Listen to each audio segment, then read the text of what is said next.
Binulabog na magkasunod na bomb scare ngayong araw ang lungsod ng Makati. Naalarma ang mga tao nang may makita ang kahina-hinalang bagahe sa dalawang lugar sa Paseo de Rojas. Ngunit false alarm lang pala ang mga ito. Pero sa Milang North, Cotabato, 3 ang patay at mahigit 20 ang sugatan sa pagsabog ng isang bomba.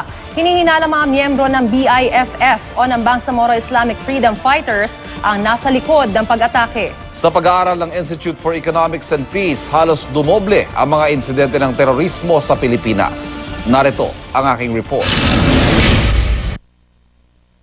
Pinasabog ng Makati Police ang isang kahina-hinalang bagaheng iniwan sa tapat ng isang convenience store sa kanto ng Makati Avenue, Paseo de Rojas bago magtanghali kanina. Naalarma kasi ang mga tao na makita ang isang bag na may lamang mga kable at iniwan sa tabi ng daan ng ilang oras. Rumisponde mga pulis 10 minuto pagkatapos itong itawag. Pinigil ang trapiko hanggang ma-clear ang area para pasabugin ito. So yung sinasabi naming water charge, yun ang isang pamamaraan namin na mabuksan yon at makita na ligtas kami, ligtas din ang lahat. Napagalamang ang bagahe pala ay gamit ng mga teknisyan na magkakabit dapat ng CCTV pero nakaligtaan nang sila'y magligpit.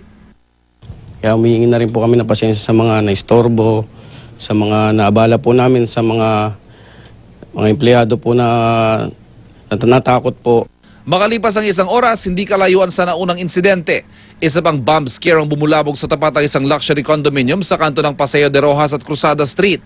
Pero false alarm din dahil basura lang ang laman nito. Lahat ng itinawag na ganyan, tinitreat namin seriously. Kino-consider naming mapanganib. Noong Biyernes ng gabi ay nagka-bomb scare din sa Guadalupe pero mabilis na nilinaw ng pulis na hindi ito banta ng terorismo. Wala naman sa amin na ganito, wala namang tawag sa amin. Kagabi sa bayan ng Milang North, Cotabato, sumabog isang bomba sa gitna ng kasiyahan sa kanilang pista. Sa bilyaran, pinasabog ang improvised explosive device o IED na ikinamatay ng 3 tao, habang 21 naman ang sugatan. Kinilala ang dalawang nasawi na sina Lawrence John Camiring at Jade Villarin. Huwag sila sa mga kasing-kasing, mga traidor sila, nahalita nilang tao. Kaya may pamilya, manunta sila, huwag naman nila dumdum siguro ang ilang pamilya kung ano sakit, ano mabatyagan nila. Hawak na ng mga otoridad ang saksi na posibleng makatukoy sa suspect. Posible raw na konektado ito sa pambobomba malapit sa isang paaralan sa Cabacan, North Cotabato noong isang linggo. Isang batang estudyante ang nasawi at 16 na taong sugatan sa insidenteng ito. Ayon sa Armed Forces of the Philippines o AFP, ang breakaway rebel group na Bangsamoro Islamic Freedom Fighters o BIFF ang nasa likod ng mga pag-atake sa Cotabato. Nananatiling maingat ang militar sa pagbibigay ng pahayag kung may banta nga ba ng terorismo sa rehiyon. Pero ang karating probinsya nila na Davao, naka-heightened alert na. There was no specific report targeting Davao City. However, may mga nangyari na sa ibang areas dito sa areas ng Region 12. Hindi tayo kumbiyansa.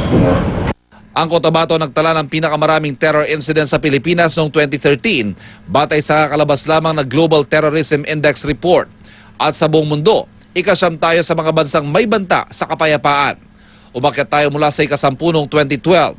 Batay sa pag-aaral ng Institute for Economics and Peace, halos dumoble ang terror incident sa Pilipinas mula 2012 hanggang 2013. At halos lahat may kaugnayan sa mga separatist movement sa Mindanao.